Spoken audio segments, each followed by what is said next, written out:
I am welcome to the Hartsville Football Coaches Show. Margaret Ann Prayer alongside our head coach, Bert Newton. And we're going to air this every Wednesday on our YouTube channel. Also, stay tuned this Friday night. Make sure to tune in to our NFHS network and catch the guys on that broadcast. Coach, let's thank our sponsors really quick. We got Agency on Main, Input Ford, Express by Marmac Commercial Real Estate, Peck Funeral Home, and Life Church. All right, Coach.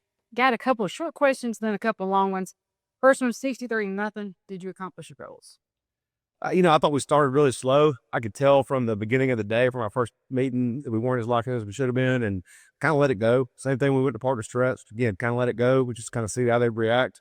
But once we got in the flow of the game, and especially in the second quarter, I thought the defense and special teams took over. And, we had several, block punts slash they fumbled one, they faked two, I think. So we, kept them pinned back there. And a big part of that was Michael Summers kicking it in the end zone and kicking deep in that corner. And so we just kept them pinned back for that whole quarter, and it just kind of fell apart on their end, and we capitalized.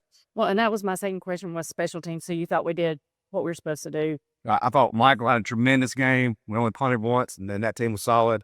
And then obviously our punt block team was phenomenal as far as, putting pressure on them and being solid against the fakes. Awesome. All right, I got a long question, so just hang with me. Okay. There's a Hall of Fame coach from my alma mater, and he uses the term mudita. Okay, and so for those of you at home, mudita is a Sanskrit term. Let me read it correctly. It is pleasure derived from the good fortune, success, and happiness of others. And I witnessed that twice on the sideline. Okay. First one, Like you're talking about. yeah. First one, Hudson Morton. Let's talk about him. Reception, the entire sideline goes crazy. Well, I mean, to be honest, we kind of I didn't want him throwing that ball because it was whatever, 50-something-0. But that was his right read. So Asa pulls it, which it had been perfect, like read about perfect. So Asa pulls it, and then the corner comes off of it to go tackle Asa. And so Asa did what naturally he would do. He threw it over his head, and you get more wide open, and the sideline goes crazy. And I didn't even see it live. I just knew something good had happened. I went down there, and of course, some guys walking down Morton and ripping him down, and I think he got the wind knocked out of him. But the sideline, you have that joy that you can't fake. It's almost always because someone that's doing something special that's not normal for them, but they're always a great teammate. They don't celebrate for just anybody. It's a great teammate that everybody's rooting for, and so that was a fun one. And of course, the other one was Max Embry on the speed sweep. Definitely the most dangerous man as far as speed killing on the speed sweep, and so again, sideline erupted, and it was a real joy because he's such a great teammate, such a good buddy of all the guys, and does things right, and he's been a part of this thing since day one. And so that was big. When they first put it in, I didn't know about it till Wednesday, and Coach Lane came to me and said, "Hey, you're about to see something." And I was like, "What?" I said, "Hold on now." And so I was not in charge of it. I did allow it, but it was against my better judgment. I'm glad we did it though, just to bear my class it was happening. So we're there. well, about midway through the first quarter, I didn't think it was happening. So well, and then I want to talk about the second part was, we want to talk about Max, but what you probably didn't see was our Eddie Pruitt Ford player of the game came over to me as soon as that play with Max happened and said, "Hey, that's your player of the game right there." Now, that's not our player of the game because our player of the game had 2 interceptions. So tell me about Chris Hudson, because that's his reaction. That Mudita was, "Hey, I want to celebrate Max. He got to score." So tell me about Hudson. Well, I won't say too much about him because you're about to talk to both of them. But that's Chris being a great teammate, and he's always been great at getting downhill and making tackles. And he did a bunch of that in the game as well. But he also blocked a punt. He scored on that, and then because he blocked it and then fell on it. He also had a pick six where he went up and got the ball, high pointed it, and ran it in. And so that was part of that kind of whirlwind of scoring that happened on that side of the field, and he was a big part of that. And now I do have a defensive question. I know Coach Cole is going to come and talk about defense, but I want to ask you this. You were coaching from the sideline, and I heard you tell the players, "Don't let me see you leave your feet." So what were you talking about? I think they were trying to tackle, and you were like, "Don't leave your feet." So just as a technical question, So for those of you at home, I'm always trying to learn. right. So he's going to teach you too. So our big thing when we're tackling is we literally we fit our face mitts. We club. I mean, you squeeze our elbows together to tackle the guy, and then we roll our hips, we run our feet. And almost to every single tackle we ever miss, we leave our feet. So we're going for that knockout blow, or we're trying to dive at a guy, and if we leave our feet, and if someone's got a football in a 6-8 game, 90% of the time, they're going to be one of the better players they got. So, you know, if you don't let your feet, you can still hold on and run your feet, and help's coming. That's what I always tell us. Help is coming. You don't have to do it by yourself. We got 10 other guys that are going to be fine with the football. But if you leave your feet and you miss it completely, then we know help might not be able to catch it. But if you hold on, help's coming. All right, Coach, let's talk about Decatur. This younger generation, the rivalry may not be as intense for them as it is for my generation. Last time Decatur's beaten us in football was 2017. Most of these kids were in elementary school. You look at the rivalry, though, we'll play 92 games, 60 of those were won by Decatur. So tell me how important this is. You know, just I know they're 0-4 right now, but that doesn't mean anything when we play the You know, come about 2017, that was my first year as a defensive coordinator up here, and we lost. And I didn't think they were that much better than us, and it meant something then, and it still means something today. You know, like when I first got here, when Coach Godsey was here, you couldn't wear red in the field house that week. Like I'm talking about Decatur red. You know, it had to be pronounced our color red, not that blood red. And so it's a big deal. And you know, someone told me that, you know, anybody that's over 50 in this community that's been here will say Decatur's our biggest rivalry. And I think Decatur thinks that as well, because, you know, I've seen signs that say call us Morgan County High School, and there was one year where we were a Cal school, and so it means something to them as well. And if you don't think it means something to them, you know, 2 years ago, they're not very good. And we were pretty good. We were a playoff team that went to the second and third round, and they had us beat. Oh, yeah. We had to block a punt late. So, yeah, that'll be the message to our kids this week, that you better take all the records and not worry about them, because they're coming for us. Because this game right here will make their season if they win. Awesome. And we better understand that and be ready to go. All right. Well, one more question. Got the Eddie Pruitt Ford Fame question of the week. I thought I'd about let you off the hook. Shoot, he got me. After such a big win, how do you get our boys mentally prepared for what is to come? Well, what I just said. Hey, less than 2 years ago, and all these seniors were a part of this team. And in fact, one of the seniors was the one that was when the game to block the punt, Cole Miles. And if we don't block that punt, we lose that game. So if we don't think it's going to be a dogfight this Friday night, we're being foolish. All right. Well, I thank you for your time. We'll be right back. Go Tigers.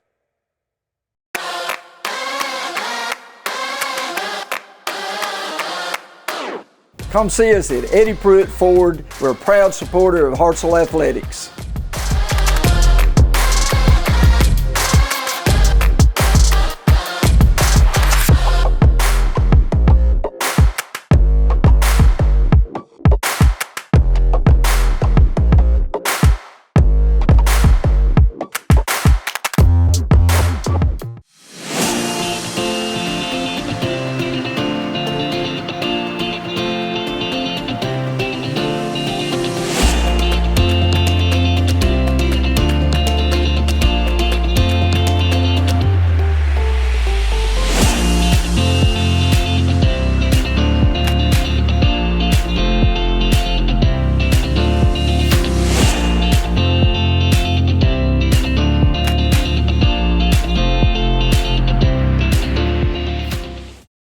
All right, we're here with the extra fun segment of our show. We are going to talk about safeties and defense with our guys right here. We have Coach Cole. We have Max Hembury. You said we're supposed to call you Travis? You got it. Okay. And then we have Chris Hudson. Coach, let me start with you. We're going to talk about defense first. Let's get the business part of this meeting out of the way. Of course, shout out. Two guys had interceptions. You got Priola and this guy right here. Fumble recovery. Lots of guys got playing time. So, did you hit the goals you set before the game? And who needs some acknowledgement that maybe I didn't talk about just then? Yeah, I think so. We, always the goal's always for, about us and us getting better. And anytime there's a zero up there at the end of the game, you know that's always a goal. But taking the ball away is one thing. We've had I guess maybe three that have a fumble recovery, I think, and then some special teams takeaways. So that's always, it's always a goal. When you take the ball away, you got a chance to win. I thought everybody, was kind of locked in. But like I said, Chris had an interception. Shad, it's good for Shad to get, an interception. And I know Coach Falk's talking about, that Dalton Buntain pretty much dominated the inside, A gaps all night. And Auburn Herring had another big night. Fumble recovery. Yes, had a fumble recovery. The Stacks, Hayden Gray played well. So a lot of guys played well, and which is what it's going to take moving forward.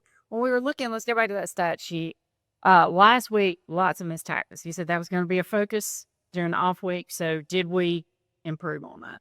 I know Chris had one that, he improved from one snap to the next, from one series to the next. I think the running back was really good for Columbia. Number 11 could run.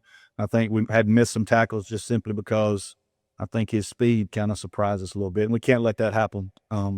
But that's something we'll continue to work on as far as tackling, practice, and all those things. Awesome. Let's talk about our Eddie Pruitt Forward Player of the Week. That's this guy right here, Chris Hudsey. He had 2 touchdowns. What can you say about his performance and his leadership? Chris has always been, a playmaker.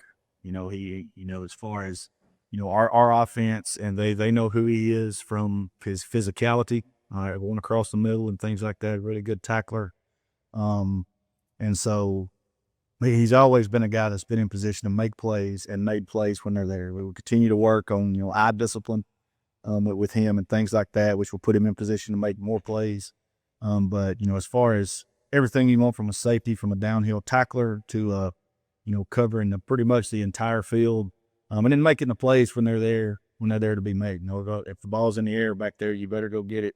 And he's taking interception away from corners, just going and getting the ball. So, all positive things, and which makes him a really good safety. Awesome. See, good job. All right, now I'm going to talk to the 2 players. Max, I'm going to start with you. I know Coach wanted me to have you on the show to talk about being safe, but you're in a sports marketing class. You told us last week, I'm going to score. Just watch. They set me up to score. So, did you lobby Coach Lane for that, or did he come to you and say, "Okay, Hembry, jet sweep, here we go"? It was just a very random question. It was like 2 weeks ago. He was like, "What do you think about running a jet sweep against Columbia?" I was like, "Yeah, I'll do it." And then last Wednesday we finally ran it in like a walkthrough. And then I did it Friday, and the 2 plays I did okay. And then I got a touchdown. So that was a plus. All right. You guys are here to talk safety. So back to defense. We talked off camera about what a NARP is. That's a non-athletic regular person. So speak to the NARP and tell them what a safety does. Well, you want me to begin? Go ahead, Chris. Okay. You got A it. safety is really like the quarterback of the defense. You're behind everyone. You're making sure that nothing gets past you in order to prevent the touchdown mainly. And it's a lot more than people think. It's not just running around and fit in the alley. It's a lot of discipline. It's a lot of work. It's a lot of knowing what to do and be in the right place at the right time in order to make the plays that are needed to win, and allowing no deep shots. And I really like your teacher voice, Chris. that's what a safety's job really is. Max, you just Yeah. over here and smile. Yeah, safety, you can get embarrassed real quick. I figured that out very quick. That's all I really got about there. All right, here are your role models that you look up to football wise. We had an in-depth discussion over Jalen Ramsey, the cornerback, right? Who are you guys wanting to emulate there? I would say my guy that I love to really look up to is Brian Dawkins, or someone like John Lynch or Sean Taylor. Those guys that just know how to smack the crap out of people. I don't really have one. I don't really watch football that much. Michael. Yeah. All right, Chris, in your questionnaire I sent to you guys prior to the season, I told you guys to think about what you said because I was going to ask you about it. You said being a safety is about discipline. It's harder than it looks. It's not about just running the alley and intercepting passes. Okay, so what has this playing position taught you about discipline? It's taught me that things might look easy on the outside, but you really don't know what it's like until you're in that position, and you're like, wow, this is what you're really like. It's a lot harder than it looks. It's really the gist of it. Okay. Yeah. Okay. Maybe some empathy there, thinking other people may have a hard time, or is it just... Well, a lot of people talk about how easy it must be to be the safety back there, just running the alley and getting in your draws, but it's not. It's not just that. It's a lot more. All right, Max, this is your question. it has to be a family trait. Okay. I used to tease your cousin when that he was one Christmas ornament away from looking like a Christmas tree on the baseball field. Now, when we asked about your free game ritual, you said you got to accessorize. But Yeah. that was your favorite part. Yeah. What is going on with you people? Um, So what's it about? I just gotta look good. I mean, I feel like I just gotta look good for anyone, and I feel like I do better sometimes, and then sometimes I do worse. So, I don't know.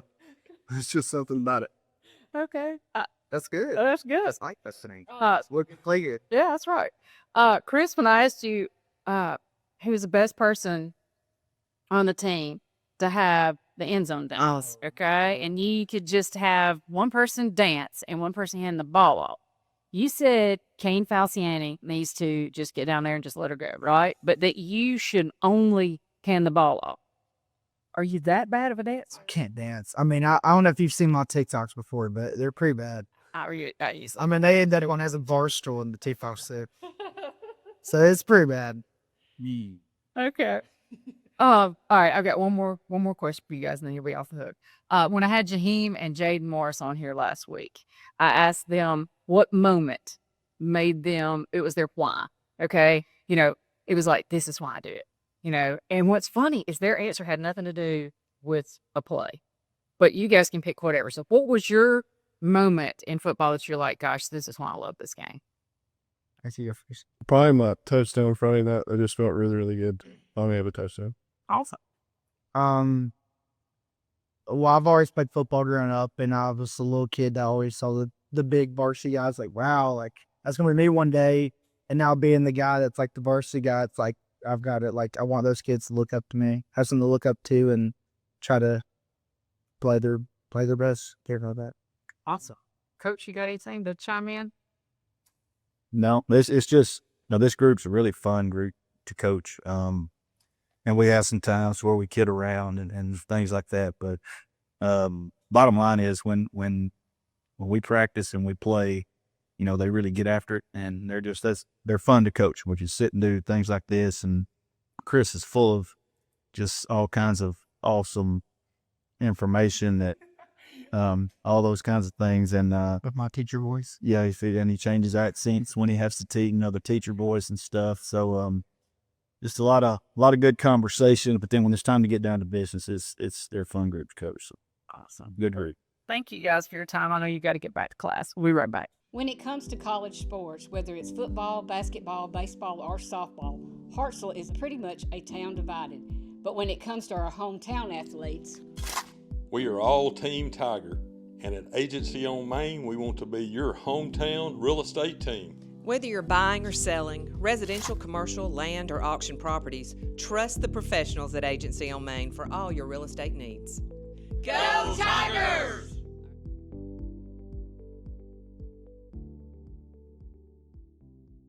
Looking to remodel your home bathroom? Call Express Bath today. They were good people to work with. I had no trouble with them. We always take care of everybody, no matter how big and small. The team of Express Bath, we do what we say we're going to do. The highlight was seeing a new shower in a 60-year-old house. It was a great experience. We're a real company, we're real people, and we love serving real customers. Call us to schedule an appointment today. Express Bath. We'll bring the duck. Alabama owned and Alabama loved. This is Shane Odom with Marmac Commercial Real Estate. We approach real estate with our 3I approach: integrity, intelligence, and innovation. To be your full-service real estate company that can handle all your real estate needs, from commercial, such as warehouse, retail, apartments, to land, farms, residential developments, along with houses, such as investment homes or your dream home. Marmac Commercial Real Estate has over 15 years experience providing award-winning, full-service real estate experience. One team, endless possibilities. Marmac Commercial Real Estate. Okay, I'm here with Coach Will Lang, our co-offensive coordinator. Coach, let's talk a little bit about what was a positive game as far as penalties. You seem to have flipped the coin with Coach Prater and done okay.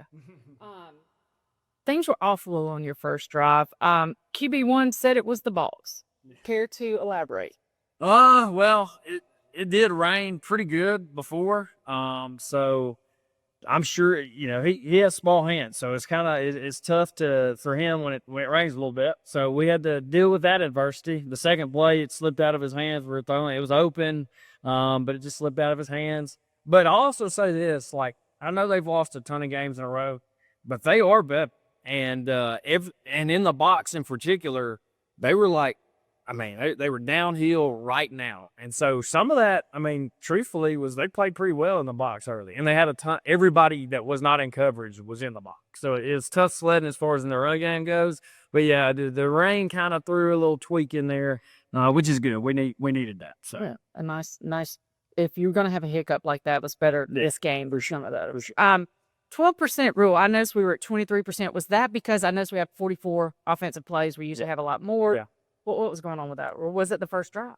Again, some of it was, so it was not penalties that caused it. It wasn't turnovers. It was negative rushes or like a sack or whatever. So again, everybody that was not covering a receiver was blitzing. And so some of it was when they bring the house, you don't have enough to block them. There's going to be some negatives in there. So some of it was how they play defensively. But we also had some big plays in there too. So you live by the blitz, you die by the blitz, so to speak. And so some of it was their scheme. We cut some people loose. We also released 5 receivers when we knew that we were going to be heated up to try to see. I wanted to see how Carter could handle it, and I thought he handled it fine. So he did great. Everybody picked it. So yeah. We had several drop passes though. So what are we going to do this week to fix that? Or sometimes it's just a focus deal. Kane has probably some of the best hands that I've ever coached, and just happened to drop one on that first drive. So sometimes you just focus on the little things of take your eyes all the way to the catch, take a picture of it before you try to run. That I think he probably thought he was going to score, and so he ripped his eyes away right there at the end. But I'm not going to freak out about it. We've been pretty solid throwing the ball, and sometimes it just takes a drop to kind of get your attention back to what it needs to. Gotcha. O-line question, because we don't have the coach here, so yeah. I'm going to ask you to speak on his behalf. Fuck. During the game, lots of, when you're up, like we were, you get lots of substitutions. Yeah. But our O-line, first string's still in there. Why are we doing that? Well, we're preparing to play, some of the better teams that we play. So and those are going to be 4-quarter games where they got to play 60, maybe 70 snaps. And so I played quarter the first drive coming out of half for the reason, I think we had like maybe 24 plays in the first half. And so it was strictly, hey, we got to play something. And because the meat of our schedule is coming up. And so as far as the offensive line goes, we don't have a whole bunch of subs. We have our ones, our technical twos are some freshmen that we go in. And to be honest, they weren't ready to play against that style of defense, right? And so some of it has to do, they got to play. Some of it was we're trying to protect the freshmen from, being outmatched there, to say the least. So, but they're always going to play a little longer than the skill guys do. Pretty much that's universal for most programs. So. Well, I was just getting some questions, not from the community, basically, the students. Yeah. And I said, that's an excellent question. I'm just going to ask. Well, 2 of them are sophomores, so, they got to right. They got to play some too. Well, a lot of it's the conditioning. Yeah, that's something that goes into. It's not necessarily about running the score up. It's about. Yeah, you're right. We gotta get ready for the meat of our schedule. So. Right. Okay, one more question, then you're off the hook. We have another week on paper that should not be that big, the toughest matchup. Right. But you and I were both on the field 2 years ago, 2023, when if we hadn't blocked the punt, it would have gone utterly quick. So, what can we do to keep our guys sharp, ready for October, understand the importance of this game? Homecoming week's going to be crazy. Yeah. That kind of stuff. Well, I think, so I guess it was 2 years ago when they probably should have beat us, honestly. We did not play well at all on offense. There's a lot of factors to that, but we just bottom line didn't play well. Last year, the Coleman game, that was our first real game, and we probably should have lost that one too. And so as far as this group, I think they understand, like, hey, we're not just for this game. Like, when it's a rivalry game, you can take everything off the table. Like, it's go time. And so we had a good talk with them this morning. I think we'll be fine with, hey, just understand, on paper, maybe their schedule isn't great, but it is a rivalry game. And I know that they have pride at DeKalb, and I know they're going to be ready to play. So we got to be ready to play as well. All right. Well, thank you for your time. We'll be back. Peck Funeral Home is owned and operated by folks who live in the same communities they serve. Our employees are the heart of our business. The funeral home proudly employs over 30 local individuals. Currently, the funeral home is managed by Jeff Halbrooks, who has held that position for over 20 years. Our goal is simple and has remained the same now since 1929. Peck Funeral Home strives to provide genuine service from the heart.